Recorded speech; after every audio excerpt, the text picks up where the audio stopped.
Hello and welcome back to the Milltown Way, the independent Shamrock Rovers podcast covering all things hoops.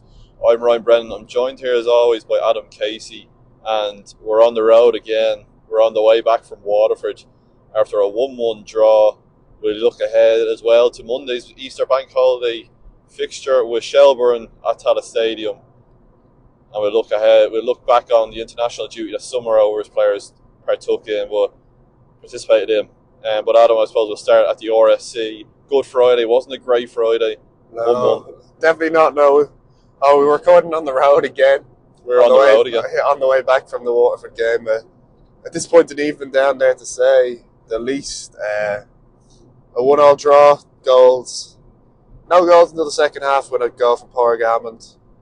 Made it 1-0 in the 70th minute, and then Graham Burke equalised from the spot just 10 minutes later in the 80th minute. But definitely a disappointing result for Rovers in terms of what was expected for them going into the game, as well as the possession, the shots and stuff like that.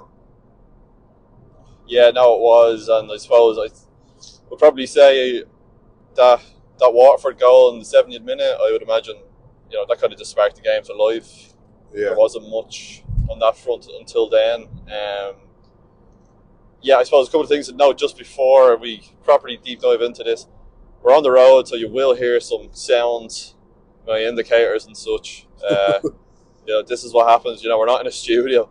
The Milltown Way is recorded this time live from the car. Just to bear that in mind as well. But I suppose overall I'm quite disappointed again with that performance. We can kind of sit here. I'm not a pessimist with Rovers. It's just improving perfection essentially. With Stephen Bradley on this side, but just same issues coming to fruition. We even were chatting to someone in the ground who said the same thing about that. It is the big issue being Rovers just missed that goal scorer number 9 that can do it. And I know Aaron Green's there, maybe John McGovern, Graham Burke, Michael Noonan. They all kind of lack a little bit, whether it be age or experience. Age on either side of the scale between Greener and Noonan, but just Rovers missing that goal cutting edge, that edge, I think, to put teams away. Yeah, that's exactly it. It's the lack of just an out and out striker, really. Like, we have to look at the stats: 74% possession, 18 shots to 5. You don't really expect a draw coming out of that. It's not like they were all just popping long shots. There was a few long shots here and there, but it did feel like, we mentioned it on the podcast before, especially after the Drogheda away game, that it's just a lack of quality chances being created. Like, they're getting into that final third. It's just when they get there, it becomes very slow and very stagnant then. And they are creating chances. It's more so the quality of the chances they're creating. Yeah, exactly. Like, nail on head there type of stuff. I think a lot of Rovers fans at the minute are probably, I'm sure they're expressing the same frustrations amongst themselves and with family and stuff like that, in terms of what is the issue at the moment with Rovers. Like, it is just that, Bradley's put a lot of trust in the likes of John McGovern, and you can see the effort and the work rate from McGovern. You can't be faulted for that whatsoever, and it won't be either, but it's just, it is maybe just that issue of lacking that just composure at the end. And with McGovern, I think there's just something there to say, that he lacks that. Like, he doesn't look to me as an out and out goal scorer, an out and out striker. And to pair him up with Greener, who's, obviously he showed even in the most recent game against Galway in Tallaght where he scored a great goal as well. He shows he still has it, but at the same time, it's not enough. It's not consistent enough, and I don't expect it from, like, say, for Green. No, you're not. You're covering. He's a work in progress at the minute. I think a lot of fans want to see him do well, but a lot of fans, I think, as you might have heard in the away end, just getting a little bit impatient. But there did seem to be a bit of impatience with him and also Jake Mulroney from some of the fans in the away end. Yeah. John McGovern, like, it's not like necessarily that he played bad. I just don't feel like he's that killer out and out striker like an Aaron Green would have been when he was a bit younger. It just doesn't feel like he's necessarily just a goal scorer. Like it feels like he will score goals, and there's no doubt about it. But it feels like he's more of a striker who's a bit more of a hold-up play, and it feels like he needs more chances. When I feel like Rovers need a striker who just needs one chance to score. Yeah, like it. And I suppose what we saw tonight as well is Rovers continue to miss, of course, Rory Gaffney. Yeah, that's it goes without saying. I think at this rate, and he's mentioned nearly every week on the podcast, despite him not having played since November. And that probably goes to show, that's a testament to him, because it goes to show his impact that he has on this Rovers team. But again, similar boat to Aaron Green, where, like, of course, Gaffney showed more form and stuff and can show more, kind of more purple patches, I suppose. But at the same time, you can't rely on two 36-year-olds to carry Rovers, particularly if they want to step it up in Europe. Whether Europa League's an aim this season, I don't know. Retaining both trophies, I presume, is going to be the number one target, anyways. So from that Rovers perspective, you like that clear goal scorer needs to be brought in, and the fact that someone wasn't brought in the winter window was slightly concerning. I thought this issue was going to come to fruition, and it has. And then you have on the other side of the scale is not only do Rovers lack that regular goal scorer, it's probably likely that we'll see the back of Michael Noonan in a few months. So to add that throw that in the mix as well, shows there's going to be continuous concerns. But there were positives tonight. Let's not take that away from them. Matt Healy, number one. Matt Healy, yeah. He's everywhere tonight. Matt Healy everywhere. Enda Stevens, first star for Rovers since re-signing. Yeah, he looks very good. Didn't look out of place. Nearly played the full 90 minutes, came off in a few minutes to spare. Yeah, he only came off in the 76th minute. Like, to play 76 minutes in your first start back, it's and incredible. At the age of 35 as well. Exactly, and again, didn't look out of place either. And no, not at all. What was asked of him was a lot as well, in terms of, I noticed early patterns in the first half when Rovers were going forward, that he was essentially nearly shifting. He started at left centre back, but he's nearly left back because Elise Asamoah shifted to a wing back at one point. Yeah, like Asamoah pushed so far up, he was nearly a winger, the same way Danny Grant did. And that was probably the objective for Rovers, to get high on Waterford and cause more issues, and they did. But yeah, for Enda Stevens, he was basically being told to go left back then, which is obviously a lot more running than just the centre back role itself. So for him to do that, play 76 minutes, I know you kind of stepped back in the second half. You saw slightly reverted then, and Danny Grant ended up switching sides with subs. But no, incredible for Enda Stevens, and great to see that he's still capable of producing that. And I just said 76 minutes is incredible for what did you say, 35, 36? 35, yeah. 35. In a first start back. First start back, and he hadn't played in a couple of years before, or a year or so. No, 2 years I think it was. Yeah. Since re-signing for Rovers. So yeah. And besides with Rovers, he's only got 9 minutes this season against Pats. That's all he's played. Yeah, that's it. That's right. Yeah. Yeah. So to come on and play 76 is a big difference. And to not have played a game since 2025.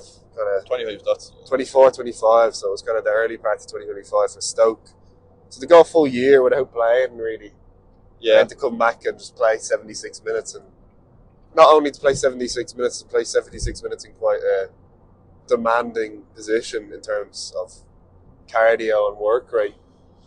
Yeah, and it's definitely exactly that. It's a very demanding position, just in general, but I think it's even more demanding position, I think, under Stephen Bradley's kind of formation and tactics, so to speak. I think that position generally has been asked to cover a lot more ground than maybe that position in most other clubs in the league. So Enda Stevens, take my hat off to him. He was really good tonight. Yeah, it was brilliant performance. A few of the other positives. At the back, we've mentioned about Rovers looking stable, and they did. Besides that, I think the goal, one lapse of just one kind of bad moment, that was all. But besides that, Drogheda didn't look threatening at all. Waterford. What did I say, Drogheda? Sorry. Waterford didn't look threatening at all, but the road will do that to you. Yeah, I get a bit sleepy.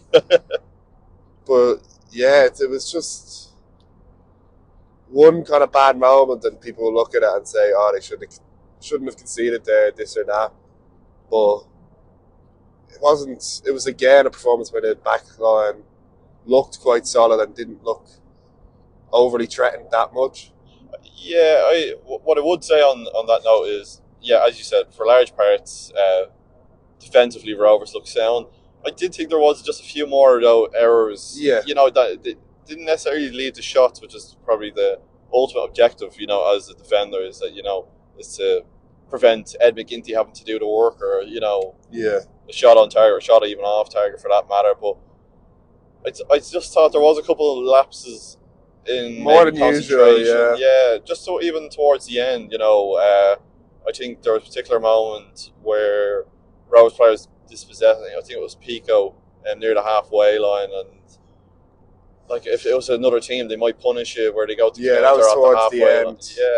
line. Go to counter attack at the halfway line and recover. Done well to recover. Pico did, but like that, it was just I don't know. It just didn't look as defensively solid. Yeah, like there's been a rhythm so far at Rovers, I think, that shows how well they've been improving game on game. And don't get me wrong, like look, it wasn't the case that Waterford were all over Rovers, by no means that, but it was also just slight moments for concern. Look, you're not going to get a 10 out of 10 performance offensively every game anyways. That's unrealistic.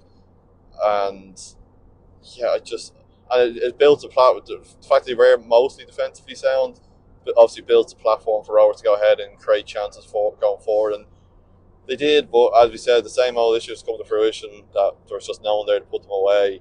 Lacking that kind of, what's that word? Just lacking that killer instinct maybe in the final third. Burke comes on. They did come very close right at the end again. Yeah, I'm sure for a while for a period there, FotMob were telling us was 2-1. I was just waiting for the goal to go in. FotMob was saying 2-1 Waterford. I thought, I knew I should have turned my notifications off. But again, that was Rovers' 13th goal of the season, that Graham Burke penalty. Yeah. And that's 7 now that come from a set piece. Yeah. 3 penalties, 4 from set pieces. It's not been great, is it? 6 from open play, and while that is worrying, it's more worrying in the fact that those ones from open play came earlier in the season. Yeah. So as time has gone on, less and less from open play appeared to be going Rovers' way, but that's been the word. That's been the Rovers' downfall so far this season, is that killer instinct in the final third, that lack of just someone who can just put that ball in the back of the net. Yeah. And we talked about it earlier, before the season really started, when we were kind of previewing the season, we were like, Rovers have a striker, they might not. We mentioned that we might start to notice this as it gets towards them more strenuous months where players are playing that bit more. Yeah. And there has been a fair share of 2-game weeks so far. Quite a few. Another one coming up, technically. Technically. Another one coming up. Rovers play on Monday again, and then play Friday. 3 games in a week, It's a lot, but we mentioned that's when they might start to notice them gaps in the strikers. We mentioned how the attackers are very old or they're very young. There's no really in between. No, there's not. Yeah. Like we've got an 18-year-old, 17 at the minute. 17, nearly 18. 17-year-old, and then like a 36-year-old. Yeah. Yeah. And we thought they would start to feel it in them more strenuous months, but it appears that issue is coming to fruition that bit earlier than we expected, at least.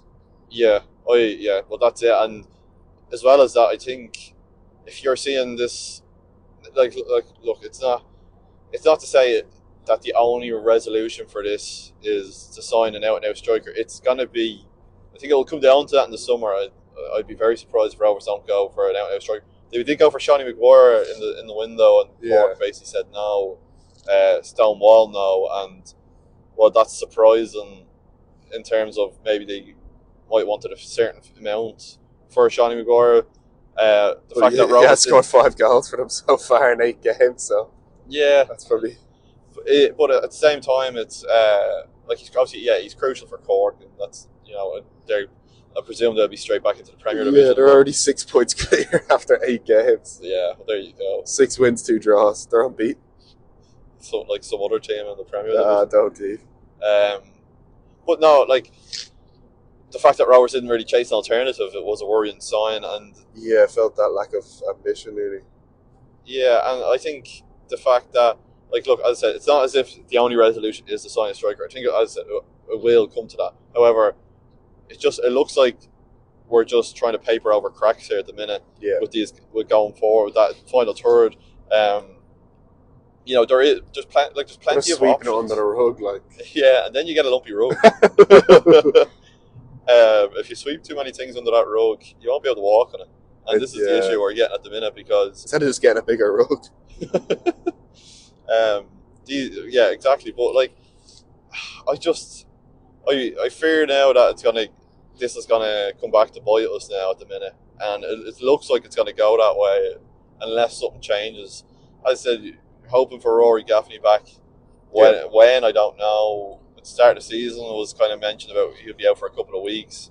As long as it's soon, that's what matters. Like we're April now and he's still not back. I don't know what. No, it's a bit worrying. Yeah, there's been no update in recent time, but like, I don't know. I just don't know what the answer is for Rovers without. I don't know another resolution. Is there a definitive answer? That's the other question. Is there an answer? A striker, yeah. A striker. That's the closest thing to an answer. But I don't know about you, but I also feel like that's always a lazy argument. It's easy to just say, let's just sign a player and that'll fix that issue. We've mentioned about the quality of the chances being created. That's not necessarily all on the striker. No, it's not, because if the chances aren't there, like, what are they going to put away? And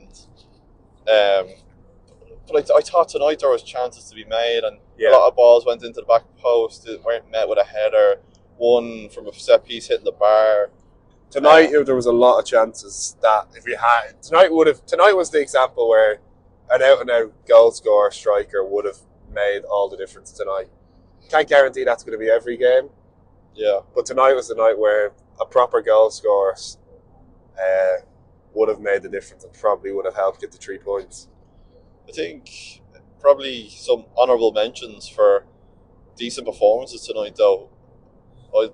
Aside from Enda Stevens, who I've said already, Danny Grant and Sabawale, really good. Sabawale, I thought he was immense tonight. Yeah, I would argue his best performance so far in a Rovers shirt. No, 100%. He looked really settled tonight, and maybe it was the break done him well as well. To have 2 weeks between games. I don't know. Danny Grant's also one of them that can quickly get criticised if not kind of performing up to the levels that maybe is expected of him, but I thought he was immense as well tonight. And I think maybe it's a thing amongst the supporters. Don't know. Now that it's coming into my head. When Rovers sign players from Dublin rivals, there's an additional pressure for them to start performing. Otherwise, fans get on their back. Jake Mulroney and Danny Grant are the 2 prime examples I can think of. One from Pats and one from Bowes. Mulroney, he often gets a little bit of criticism, taking too much out of the ball, maybe doing a few too many step overs. Not overly fond of it myself. Sometimes it's kind of just like get the ball in the box and see what happens. No need for the fancy stuff. But, true.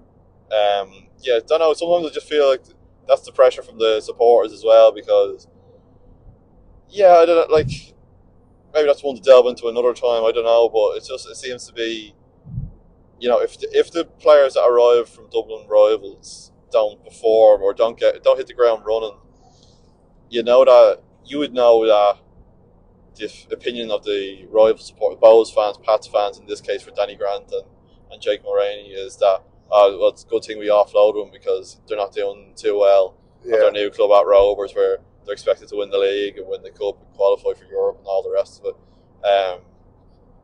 But I don't know. I think they're quick to get their critics, Grant and Mulroney, but definitely for Grant tonight, I thought he's quick to receive criticism, so he should receive his flowers tonight and be praised for what he done tonight. It was a good performance. Rovers didn't come away with the 3 points, but he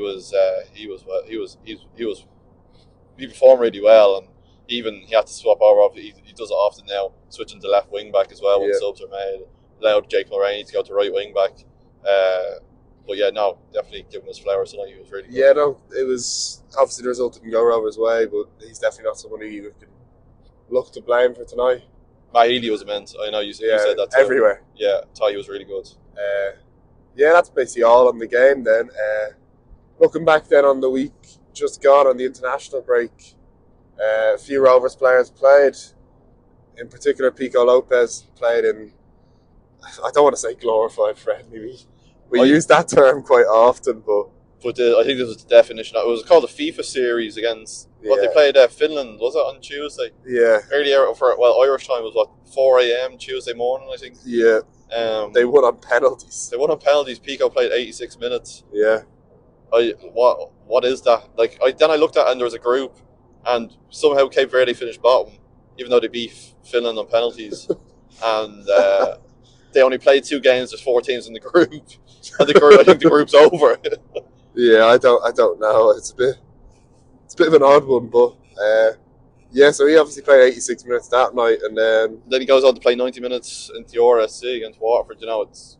He also just played against Chile as well in just the game before. Chile, pal, it's Chile. Oh, right, I didn't know you were chill like that. Chile, yeah, it's not Chile, pal. You're not eating it. Is that how it's supposed to be pronounced? Yeah, Chile? I worked with a bloke when I was on international duty from Chile. That's how he said to say it. I've never heard anyone say Chile. I didn't say it like that now. I think you do. You have to roll back the tapes. But so he played twice over the international break. So he is really his legs must be battered. It's incredible how Pico does that at such a regular level, and I think that can get kind of overlooked at times as well. He's 33. Yeah, you think he's younger. He looks it. What moisturizers he uses? What's his secret? But yeah, no, you can't fault him. So maybe a lapse of judgment with or lapse of concentration, maybe with the goal or a couple of moments. But to play 90 minutes, against Finland on Tuesday, to go on play 90 minutes tonight, just 3 days later, on the other side of the world, essentially. That's as far as he can get, basically, New Zealand. It was in New Zealand, yeah. So, that's just hats off to him, and, he's such a stalwart to the club, and, that's why he is the captain, essentially, of Rovers, His performance is to be able to do things like that, and, he's obviously preparing for a big summer as well, the World Cup coming up. Yeah, at least he's prepared. At least someone's preparing for it. That's the team I'm supporting. That's who I'll be supporting. That's my team. I'm waiting for I don't know if they've released a jersey yet for it. Are you going to get it? I've kept it. I will be. Yeah. 100% I will. Might as well have a team. Even though they have a tough group.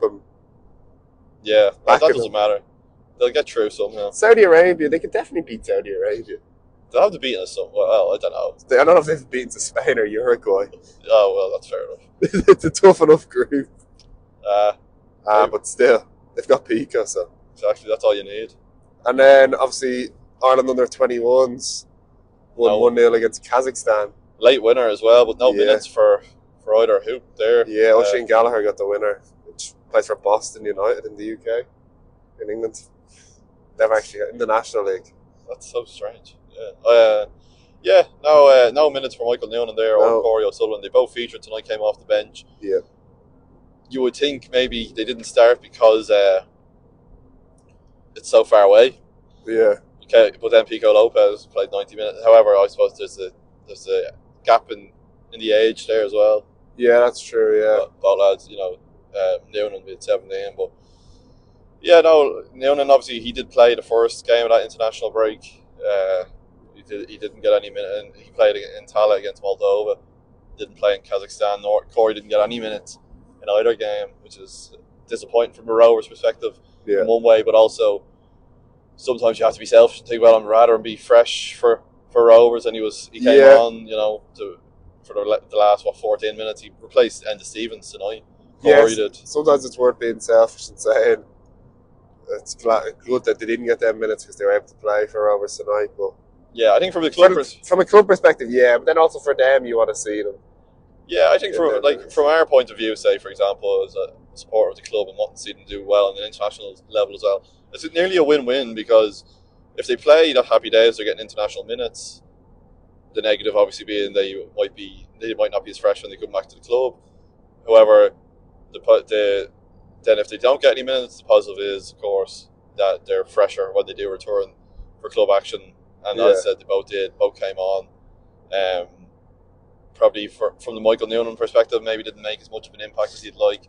Probably it's been a reoccurring theme, I think, for him lately, which is a little bit frustrating for him, I think, and probably a little bit frustrating for us supporters, because you know he has it in him, you know he has that level, he showed it, particularly what he scored against Pats in what was Rovers' first game of the season in the end.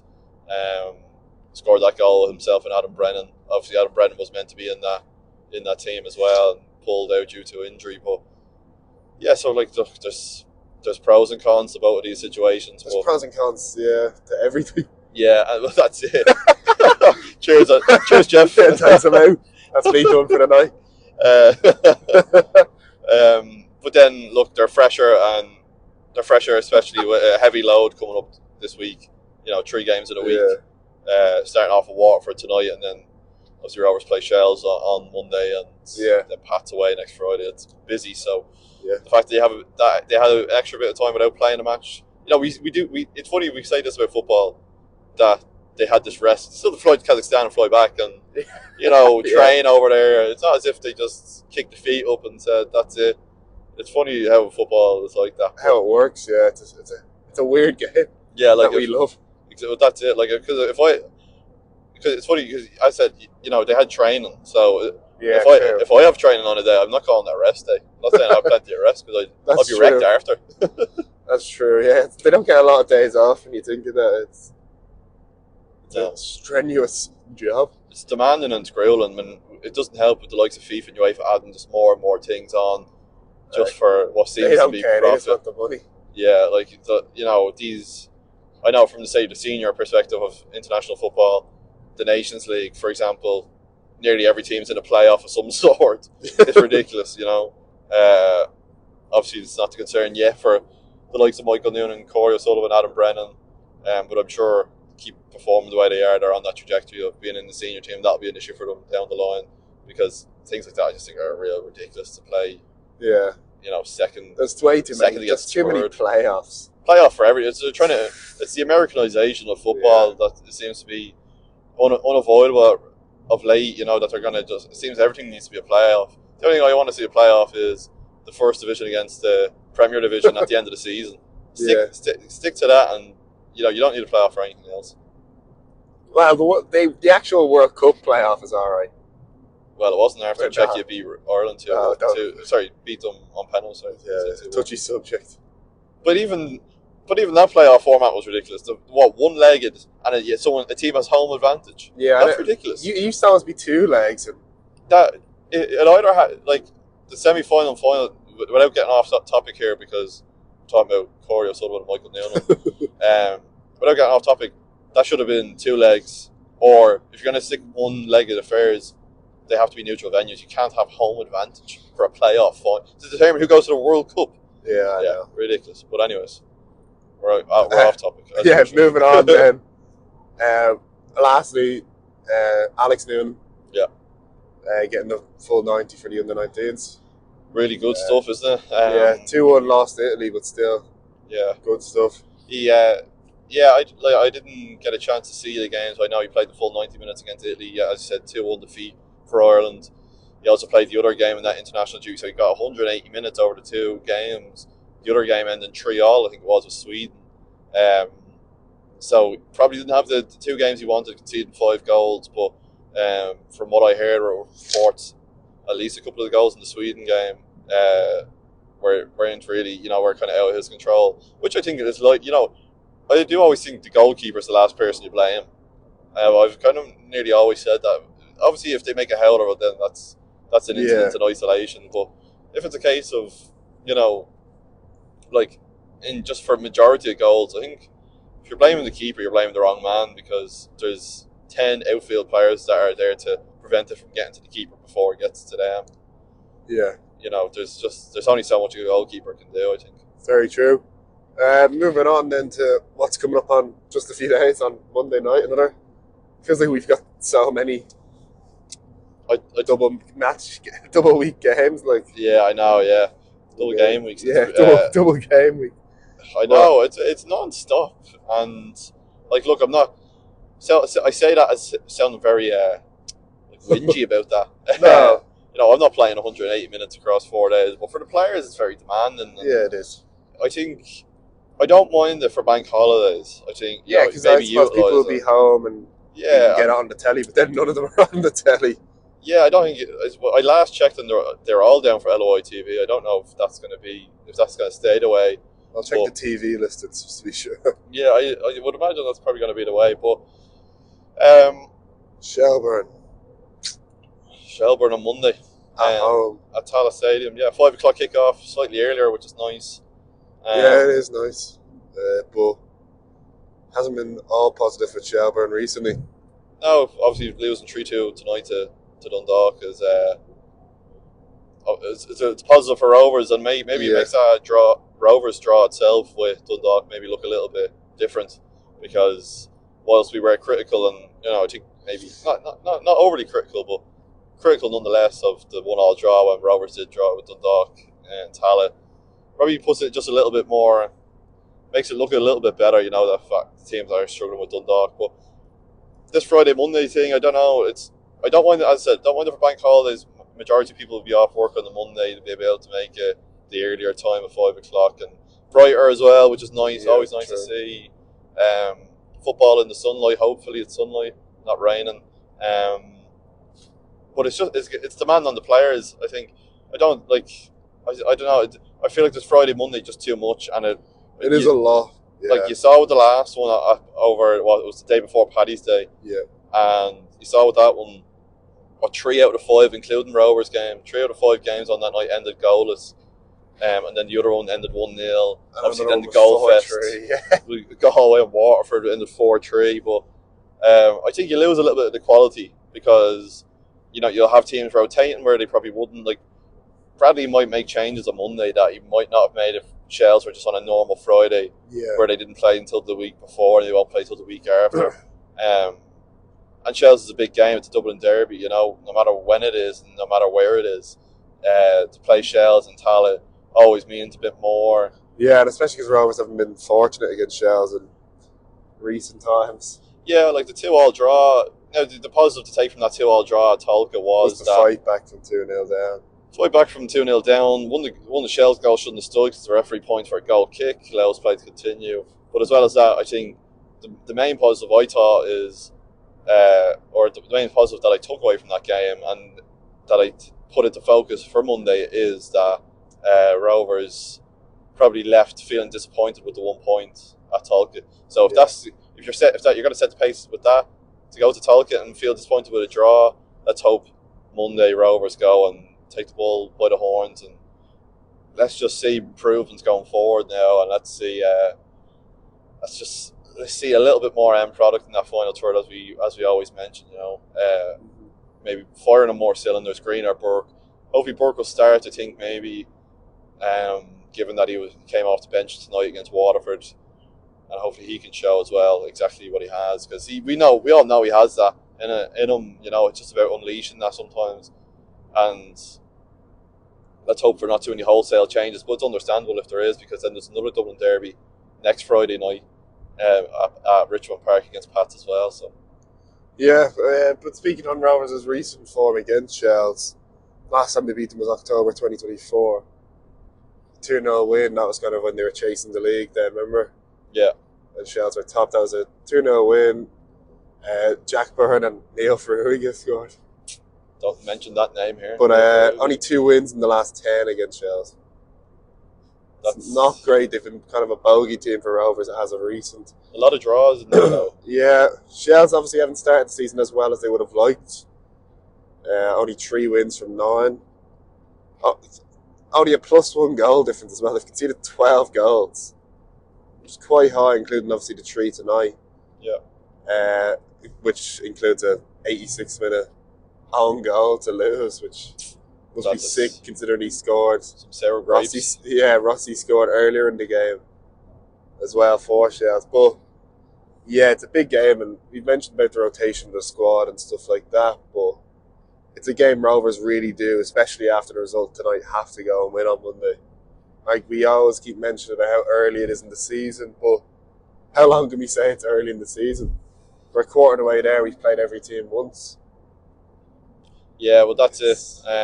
That's the point. We're starting to get into that second quarter of the season now. Yeah, like, no, yeah. In it, what? No, we are. That's what I mean. Yeah. Second quarter of the season. Like, you can kind of break the season down into them 4 slots, and if you have to look at it then, if we keep saying it's an early in the season until another 9 weeks will pass and we're halfway there, like, season does move quick, especially with these weeks where there's 2 games in them, and yeah, I just don't think Rovers can afford to not win on Monday now, especially with Pats being in quite good form at the moment as well. You don't want them getting that, because we've mentioned Rovers tend to finish the season strong and start the season slow, but you don't want the gap to be too insurmountable towards that time of the year when Rovers start to pick up the pace and get into it. You don't want them having to climb a mountain. The mountains are there to be climbed. They are, but you'd rather climb a mountain and start at the top. And there's nothing left to climb. Exactly. Yeah. Look, can't disagree with anything really there that you've said. It is. We'll be the first. I think we're always the first to really nail down on the fact that yes, it is early in the season, 100%. No one's getting carried away here. No one's saying, teams are out of title races. Teams are in title races. That it's too late for this or too early for that. Or well, no, we do say it's too early for that. We don't say it's too late for anything. These early stages, and we're quick to acknowledge that. But yeah, we have reached a quarter of the league season, anyways. Obviously, there will be a lot of games to play still when it comes to cups and European qualifiers. Yeah, it's a long season. It is a long season. But yeah, it's weird to think that we are a quarter of the way there, and we have played everyone now. And to come up against Shels, as you said, you wanted to set the pace that when Rovers go to Richmond and follow on Friday, that they're going in good form, and Pats are in good form, so you don't want to give them that bit of an edge. With Shelbourne, I'm positive Rovers, I don't know, it's a weird one now at the minute the way Rovers have gone as of late. I'm positive Rovers won't lose on Monday to Shels. The way Rovers have played and so on, I'm not going in there thinking, this is in any way, Rovers game to lose here. However, I'm not overly positive they'll win because it requires scoring probably a minimum of 2 goals because, the way these games go, and Rovers haven't, as we've touched on, Rovers lack that. They lack that final third cutting edge. That killer instinct. Yeah. As we keep saying. Where you sound like a broken record. I know. Which is, look, we don't want to be sitting here to say that, I'd rather be sitting here to think. I'd rather be sitting here saying we just spanked Waterford 3-0, but. Yeah, exactly. And it'd probably become a boring podcast then, if it's not already. Yeah, that's true. But yeah, so I'm with Shels on Monday.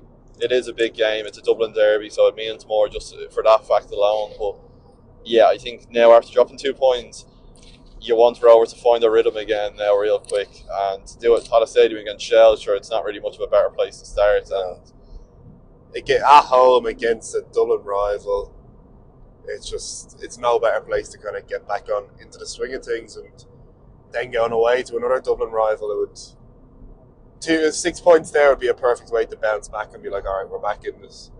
Yeah, obviously Pats have extended the gap now over Rovers as well with their win over Sligo Rovers tonight, and Rovers dropping 2 points. I think it's at 4 points now, if I'm not mistaken,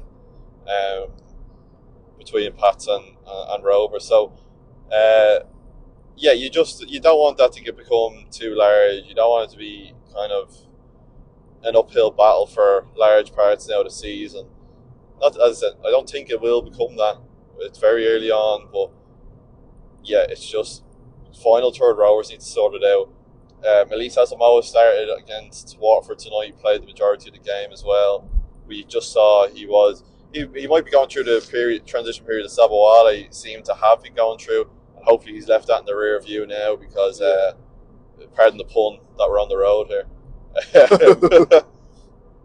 But no, maybe Asamoah has to go through that. What Sabawale seemed to be going through seems to not be doing that anymore because he was, I tell you, as I said, great performance tonight. But Asamoah struggled to make an impact tonight. A lot of similar to maybe Mulroney, where fancy footwork and maybe taking a bit too much of the sting out of the ball and possession. So I'm sure I would imagine he'll be rotated. I'm sure we'll probably see Corey back in the starting lineup on Monday as well. Yeah. Having only played a few minutes, and then the Stevens will drop back to the bench.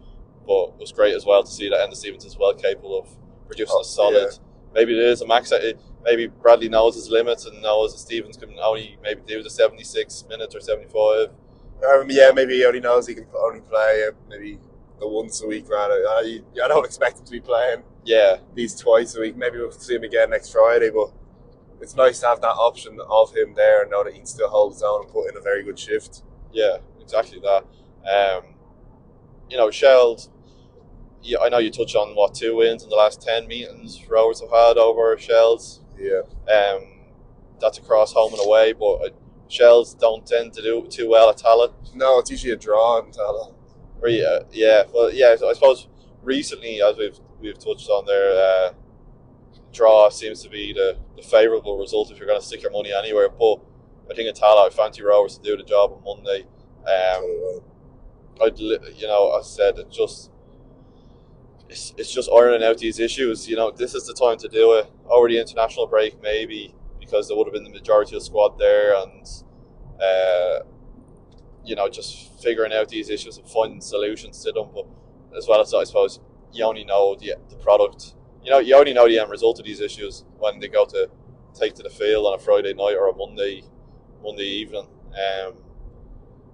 Shels is another episode of that to see. Can Rovers can they get past these issues without having to make a signing? I'm not too confident of that. I think sometimes signings are an easy excuse to just say or an easy solution. Sign this player and we'll be grand. Yeah, it's not always straightforward. It takes time. Sometimes it seems like a bit of a cop out of an answer to just say, sign this, our problems are solved. Yeah, that's the easiest thing to do. But again, it's not just sweeping it under a rug. I don't want an uppy rug out of it. I can't. It's not comfortable to walk on. It's not, especially if you don't have any indoor footwear. I wonder will people get this reference. I'm sure certain listeners will. Yeah, hopefully. Our little Easter egg we've got in. Since we're in the festive period. Of course, it's almost Easter Sunday. The biggest day of the year. It really is. But not for the Easter. Look, it's. I feel we're a little bit. It was a bit like this when the last time we done a road episode. We were a little bit downbeat because it was a draw, and we felt we should have won. That was the same with Drogheda, and we were on the way back from there. Probably the same thing. Rovers haven't lost, and as much as yes, it is. You look at tonight, it's 100%. It's 2 points dropped. It was like that against Drogheda as well, because the only way I don't see it as 2 points dropped is if Rovers come away from that thinking we were lucky to get the draw. Yeah. But Drogheda and tonight, both times thinking we should be doing more there. We should be putting them away. And Rovers had a chance in the first half. I thought they'd rule them when they did. Evidently coming out with a 1-1 draw. Just need to iron these issues out for Monday. As well as that, another issue is probably iron these issues out early as well. Yeah, that's the key. That's the key to it. And as well as that, I think another thing is because there's so many Friday Mondays, Bradley's had to rotate quite a bit between these. A lot of the time. Yeah, he's had to rotate quite a lot as well for so early in the season. Yeah, he has, and what that gives is, and it's easy to kind of skip over, but what it gives a platform to is Rovers aren't continuing with a dominant starting 11. They're not, picking a regular. Maybe change one or two players, because they're not getting to play with each other consistently without changes because of these severe amounts of fixtures that Rovers have had. And it is what it is. It's football. Maybe some of the scheduling I think could be improved maybe for next year. Yeah. it'll only, hopefully it will only get worse with scheduling. I mean, because I hope that Rovers have to play a European fixture during the week and the league or cup fixture at the weekend. That's what I mean with that. You want it to be worse if it means that promise of European football. Yeah, because when Rovers are in Europe, there's nothing better. No. And the journey there is great. So yeah, we hope for another long year of Rovers, hoping that comes up to Christmas. That's all we can hope for. And Stephen Bradley turns into Felice Navi Brad. Yeah, no, we can't complain about that. State of that road's fun. Sorry to go off script. But the letters and all are peeled off and stuff. That's about all on the Shels game then. Yeah. Just a few small things then. Mention about it each week. The club lotto. Yep. Entering that, putting the money in. Obviously, the money goes straight back into the club. It happens every Monday. You kind of know the gist from us mentioning it. Yeah, you do. Just as I said, do enter it. Even if you're just a casual listener of the podcast, because what you'll be doing is you put money into the club, and it's the products or the results of it are there to see. The new Astro at the Roadstone facilities is great. To see that this is what the money's been put towards, and even just creating new talents. For Victor Ozymbun is, as I've said time and time again, these don't come out of nowhere. Money going back to the club and generating this is what it's used for, and there's a chance to win money on the other hand of it, on the other side of it. So do enter that. The other upcoming event we've mentioned, it's getting even closer now. So it's Sunday week. Is the fun run in Corker Park. The Dublin 22 Supporters Club's organising that. Glenn Cronin, Stephen Bradley, Ronan Finn and Sean Cavan are all expected to be participating in that. And there's great prizes to go with it as well. And it's a €20 fee, and then it goes towards Oscar's Kids as well, which, as we've always said, is a charity that's close to the club's heart. Yeah, and then the last one is another one that's taking place in the Dropping Well on the 19th. Yeah. The Sunday from the South Stand Collective. South Stand fanzine, yeah. Yeah, South Stand fanzine, sorry, apologies. Just all about, the Dropping Well's just around the corner from where Milltown used to be. So it's all just about memories of Glenmalure Park, and they're going to have a bunch of Rovers fans telling their stories from there, as well as just having a good time with Rovers fans. Yeah, well, that's it. Kicks off at 5 o'clock that day. Yeah, there's worse ways to spend your evening. Spend a Sunday evening. I had no idea. I'd never heard of this Dropping Well pub before. You know them when you hear a name and then it just registers in your head? Yeah. And I was coming back from the Ireland match in the car the other day. Pass it. And I passed. I was like, oh, that's where you'll be on Sunday 19th of April. And I was like, when something then is suddenly in your head and that's all you notice it then. Like, if that had never been noticed, I never would have looked twice at it. Yeah. But there was like a fancy, old-fashioned car parked outside and all. Oh, it was nice. Yeah. They knew the hoops were coming. Well, the boys are back in town. Yeah, that's it. But that's all for today's episode then. Yeah. Another one. I know it's been a bit of a somber mood slightly, but just slightly with the draw and, a frustrating draw. You wanted Rovers to kind of pick up maybe emotions after the international break that happened. Obviously, Ireland crashing out of World Cup playoffs. It's just end the episode. We're not talking. A goalless friendly with North Macedonia. So yeah, it was. You wanted Rovers to pick it up. They didn't per se, but look, they go again Monday. Make sure you get there. Make sure give the club the support they need. As well as that, make sure you give the Milltown Way the support we need. Exactly. Give us a follow across all platforms: Facebook, Instagram, Twitter, YouTube, TikTok. We're everywhere. At the Milltown Way across every platform. Our podcasts are accessible on Spotify, Apple Podcasts, Amazon Music, and YouTube as well. So whichever destination you prefer, listen to us from there. And make sure you give it if you want to leave us a comment, engage with the podcast. Let us know your thoughts as well. We always want to hear back from the supporters, whether it be something to do with the episode, whether it be something to do with your thoughts on Rovers. It's always even interesting. Just what Easter egg you got. Even what Easter egg, yeah. Because I'm a Cadbury's man. I won't go anywhere. I won't go near Nestle. I've always been a Kinder man when it comes to Easter. It's a novelty. You don't get it often, but not that, there might be a few less Nestle Easter eggs this year around because Kit Kat got robbed 12 times. Yeah, I seen that. But yeah, no, do engage with the podcast. We always want to hear from you. It doesn't matter what it is. We like to hear back from the followers and the fans of podcasts, even when you're listening to it, because obviously there'll be a lot of hoops as well that are making their way back similar to us, probably sharing the road with us as we speak. Even when do you get to listen to it? Whatever it is, anything big or small, doesn't matter.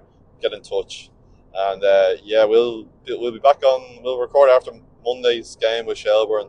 We'll chat then, and we'll look ahead to the Pats game. But until then, enjoy your Easter, and we'll chat to you after Shels. Thanks for listening.